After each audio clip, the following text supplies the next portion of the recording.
এই সব ফল ফুলের গাছ আমি উপড়ে ফেলবো জড়তি।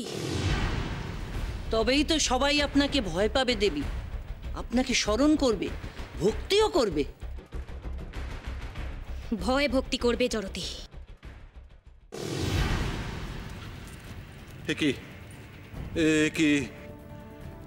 এমন এমন প্রবল কম্পন হচ্ছে কেন? মনে হচ্ছে চারদিক ধ্বংস হয়ে যাবে। পিতা, পিতা, লীলাবতী, লীলাবতী, হায় মা, হায়, কাছে হায়। পিতা, আমার খুব ভয় করছে পিতা। কোনো ভয় নেই, আমি তো আছি মা। দেখ, এক্ষুনি ভূকম্পন থেমে যাবে, ভয় নেই, কোনো ভয় নেই।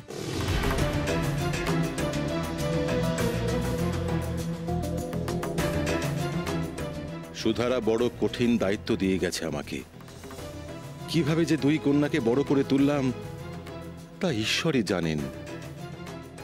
পিতা, কেন এমন হলো? আমি তো ঘুমিয়ে পড়েছিলাম, হঠাৎ এমন কম্পন, মনে হলো কোনো বড় বিপদ আসতে চলেছে। পিতা, আপনি সাবধানে থাকবেন পিতা। বোকা মেয়ে, এমন লক্ষ্মীমন্ত মেয়ে যার ভাগ্যে আছে তার কি অশুভ কিছু হতে পারে? কিন্তু জানিস মা, আমার চিন্তা তোদের দুই বোনকে নিয়ে। মায়ের স্নেহ ভালোবাসা একজন পিতা কি পূরণ করতে পারে? ব্যাস, অমনি শুরু হয়ে গেল। মায়ের কথা মনে পড়ে গেল তো। ভুবনজয়ী মহারাজ অসিতাক্ষের চোখে এমন জল মানায় না রাজামশাই। বিশ্বাস করুন, মা যে কি পরম ধন তা তো কখনো বুঝিনি, কিন্তু এটা বুঝেছি যে আপনি আমাদের প্রাণের চেয়ে বেশি ভালোবাসেন। একাধারে আপনি যেমন পিতা তেমন মাতাও।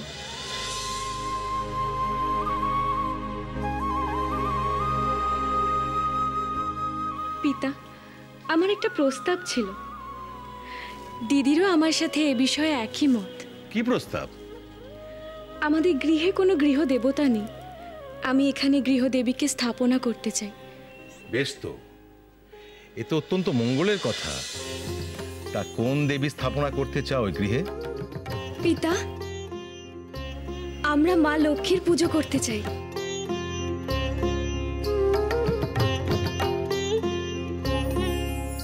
আপনি যদি অনুমতি দেন তাহলে কালই মূর্তি স্থাপন করব। বেশ, তোমাদের প্রস্তাবে আমার পূর্ণ সমর্থন রয়েছে। আমি আজই পুরন্দরকে। সর্বনাশ হয়ে গেছে। পুরন্দর, কি হয়েছে? ভূমিকম্পে রাজ্যে ভয়ানক ক্ষয়ক্ষতি হয়েছে, প্রজাদের গৃহ ধসে পড়েছে, ফসলের ক্ষেতে অগ্নিসংযোগ হয়েছে, প্রবল জলোচ্ছ্বাসে গ্রামের পর গ্রাম ভেসে গেছে। হাহাকার করছে প্রজারা মহারাজ।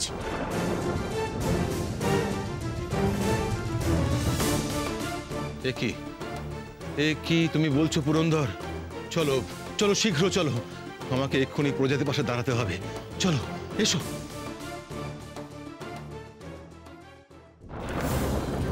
মহারাজ, রাজকর্মচারীদের পাশাপাশি সৈন্যবাহিনীও নামানো হয়েছে প্রজাদের উদ্ধারের কাজে। বন্যা কবলিত অঞ্চলে খাদ্য সামগ্রী পাঠানো হচ্ছে। পুরন্দর, যা করা দ্রুত করতে হবে। যারা গৃহহীন হয়েছে তাদের জন্য নতুন গৃহ নির্মাণ করতে হবে। প্রয়োজনে রাজকোষ থেকে মুদ্রা খরচ করতে হবে। যথাজ্ঞা মহারাজ। যারা পুরন্দর, আমার মনে হচ্ছে কোনো সাধারণ দুর্যোগ নয়। একসঙ্গে জলোচ্ছ্বাস, ভূকম্পন, অগ্নিসংযোগ এ হতে পারে না। এর যথার্থ কারণ আমাদের অনুসন্ধান করতে হবে। চলো, এসো।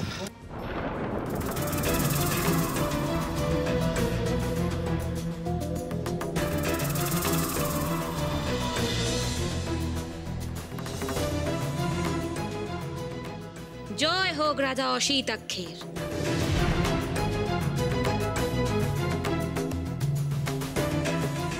রাজা, এই রাজ্যে কোনো দেবীর কুদৃষ্টি পড়েছে,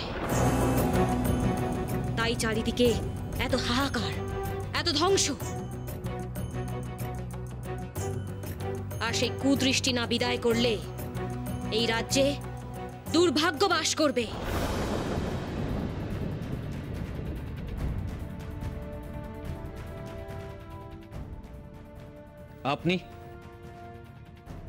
আপনাকে তো আগে কখনো দেখিনি এ রাজ্যে। কে আপনি? আমি যোগিনী। বহু দূরের এক তীর্থস্থান থেকে দৈবী ইশারায় এখানে এসে উপস্থিত হয়েছি। চলো রাজা, আমাকে তোমার গৃহ দেখাও। আমি সেখানে গিয়ে এক বিশেষ যজ্ঞ করে এই কুদৃষ্টি কাটাবো। তোমার মঙ্গল হবে। পিতা, আমরা তো স্থির করেছি কালই গৃহদেবী স্থাপনা করব। তাহলে এসবের কি প্রয়োজন? লীলা ঠিকই বলেছে পিতা। এই যোগিনীকে আপনি চলে যেতে বলুন। মূর্খ, আমাকে অবিশ্বাস করিস? আমার ক্ষমতা জানিস তোরা? এই দেখ,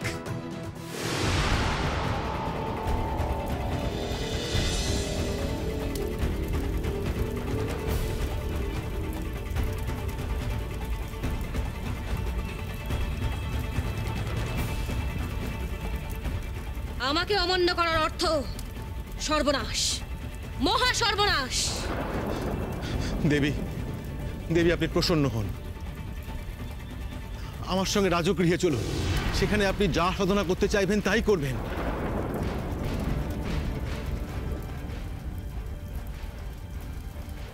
এ কি সিদ্ধান্ত নিলেন মহারাজ? না জেনে বুঝে এই যোগিনী মাতাকে বিশ্বাস করাটা বোধহয় ঠিক হলো না। কিন্তু এই যোগিনীর সামনে এই কথা মহারাজকে বোঝায় কি করে?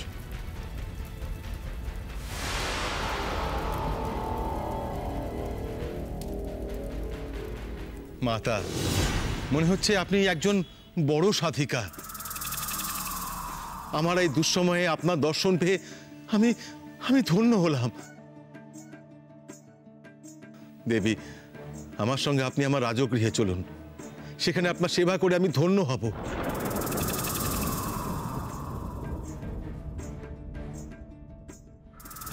মঙ্গল হোক। এরা আমাকে কেউ চিনতে পারেনি, আর পারবেও না।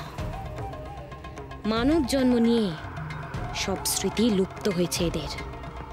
সুতরাং আমার পথ পরিষ্কার।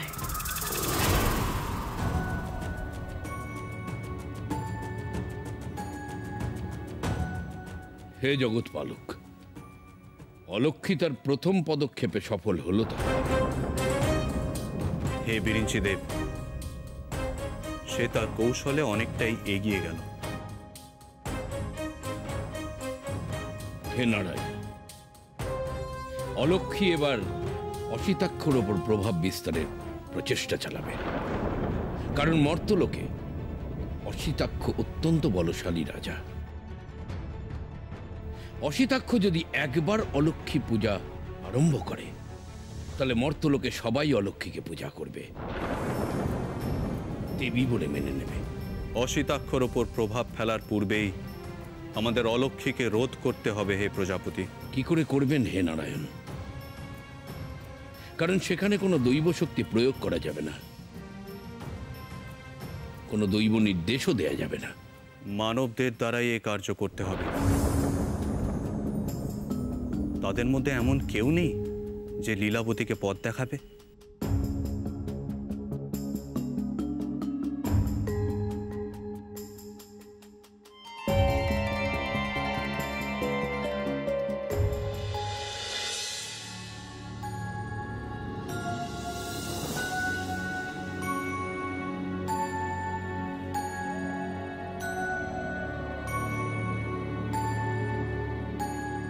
হে প্রজাপতি, হে জগৎপালক, আমরাও তো মানব রূপে পথ দেখাতে পারি লীলাবতীকে। না, তা অসম্ভব দেবগুরু। কেন পিতা? আমরা মানব রূপে জন্ম নিলে অসুবিধে কোথায়? তাতে শপথ ভঙ্গ করা হবে দেবরাজ। কৌশলে সেই দৈব শক্তিকেই তোমরা ব্যবহার করবে মানব রূপ ধরে।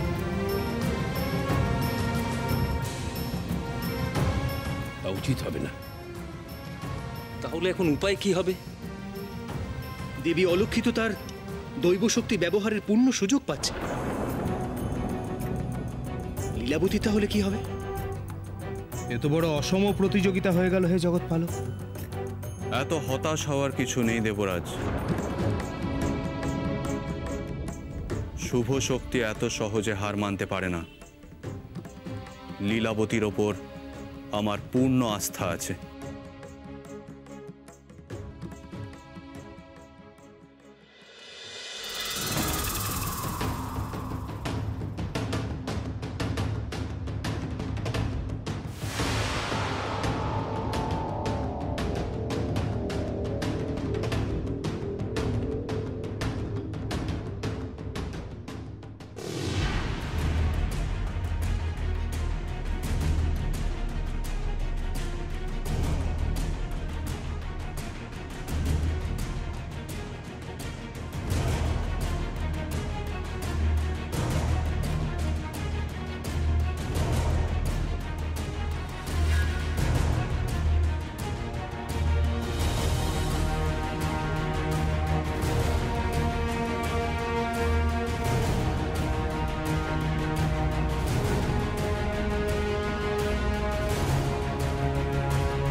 এবার তুমি পুরোপুরি আমার বশ হবে অশ্বিতাক্ষ।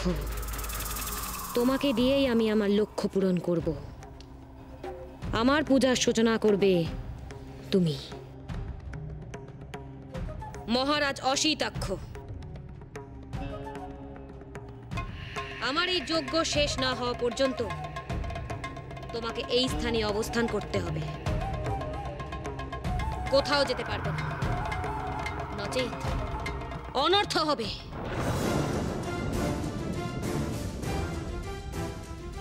যোগিনী মাতা, আপনার আদেশ শিরোধার্য। আপনি যজ্ঞ শুরু করুন। আমার কিন্তু যোগিনী মাতাকে শুভ বলে মনে হচ্ছে না দিদি। ওর চাউনিটাই যেন কেমন। ঠিক বলেছিস লীলাবতী, কিন্তু এ কথা পিতাকে বোঝাই কি করে? উনি তো আমাদের কোনো আপত্তি কানে নিচ্ছেন না। যেভাবেই হোক যোগিনী মায়ের অভিসন্ধি কি তা আমাদের জানতেই হবে। ওকে প্রাসাদ থেকে দূর করতে হবে। কিন্তু কি করে? সবকিছুর আগে কালী গৃহে লক্ষ্মী মূর্তি প্রতিষ্ঠা করতে হবে। মূর্তি? লীলা মূর্তি পাবে কোথায়? অনুসন্ধান করতে হবে। আমার বিশ্বাস মা লক্ষ্মী নিশ্চয়ই আমাদের পথ দেখাবে।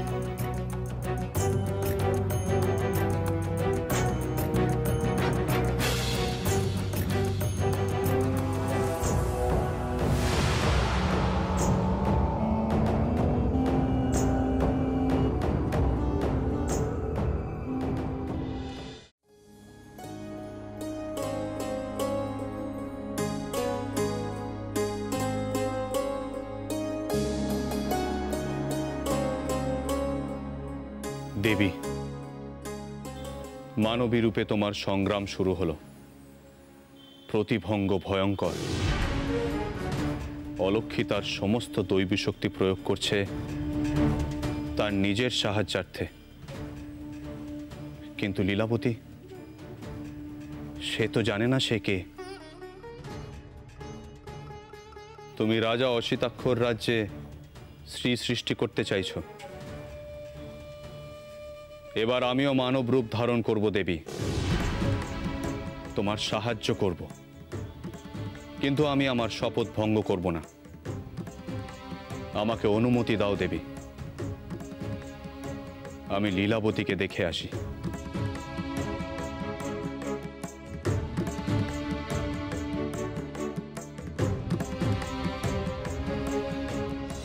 লীলাবতী, আমি আসছি তোমার নিকট।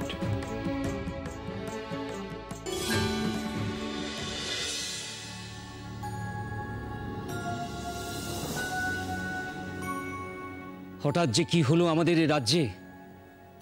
এমন সুজলা সুফলা রাজ্য কেমন যেন শ্মশানে পরিণত হয়েছে। চারিদিকে হাহাকার, কান্না, মৃত্যু। এমন দুরবস্থা আগে কখনো ঘটেনি এ রাজ্যে। আমি জানি না কি করে আবার নতুন করে সবকিছু গড়ে তোলা যাবে। একমাত্র মা লক্ষ্মী পারেন আমাদেরকে রক্ষা করতে।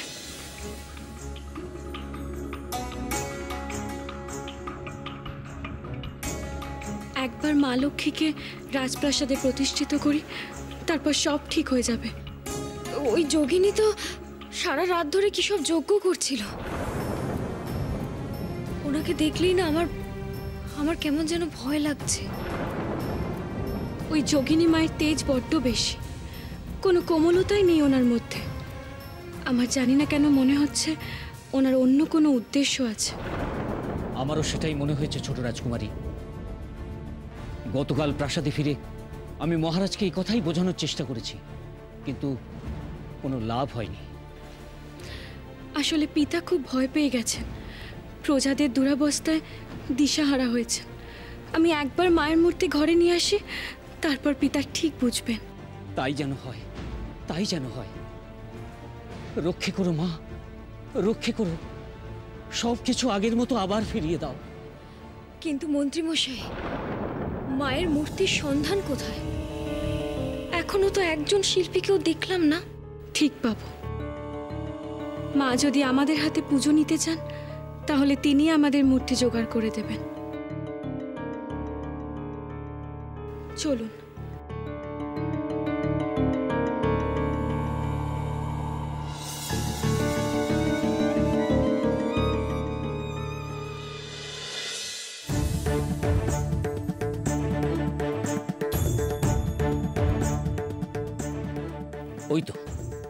ওই তো একজন শিল্পী।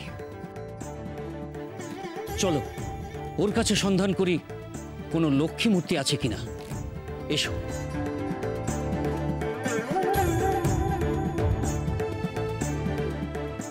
শিল্পী, তোমার কাছে মা লক্ষ্মীর মূর্তি আছে? আমাদের খুব প্রয়োজন।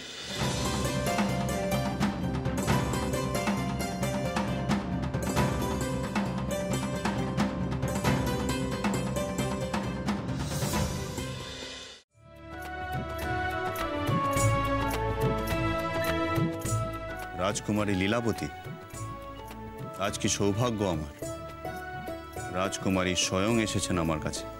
কথা বাড়িও না হে শিল্পী, আমাদের হাতে সময় খুব কম। তুমি শুধু এটুকু বলো, তোমার কাছে কোনো লক্ষ্মী মূর্তি আছে কিনা। আছে, কিন্তু তার জন্য মূল্য লাগবে। ছোট রাজকুমারী যদি গরিবকে কিছু দান করেন, তাহলে লক্ষ্মী মূর্তি পেতে পারেন। শিল্পী, তুমি আমাকে মায়ের মূর্তি দাও। আমার গায়ে যত গহনা আছে আমি সব তোমাকে দান করব। গহনা? না না, গহনা নিয়ে আমি কি করব? গহনা আমার কিসের প্রয়োজন? এত সামান্য দান নিয়ে কি করব আমি?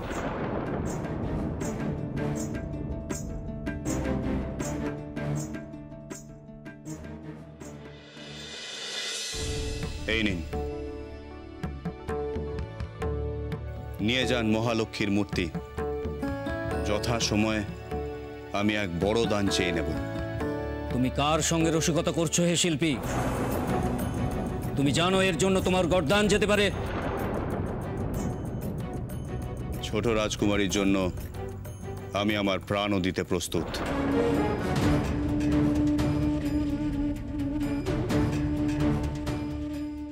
এই নাও মূল্য। মন্ত্রীমশাই, মূর্তি নিন।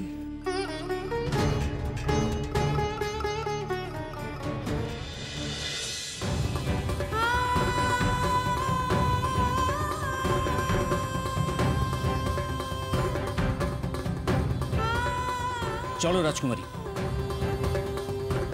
চলো। এর ব্যবস্থা পরে হবে। চলে আয় লীলা।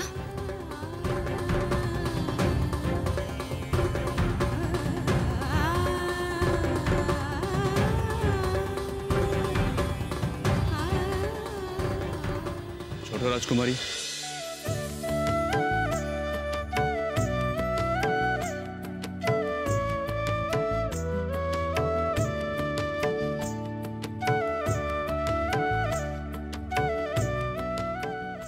এই মোহর আপনি ফিরিয়ে নিয়ে যান।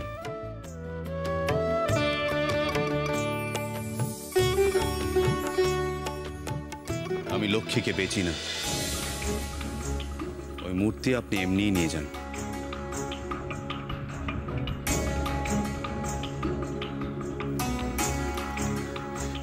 দিদি, দিদি,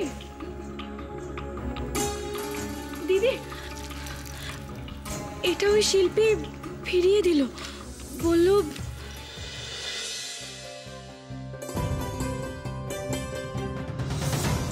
এ কি, কোথায় গেল? কে ছিল ওই শিল্পী?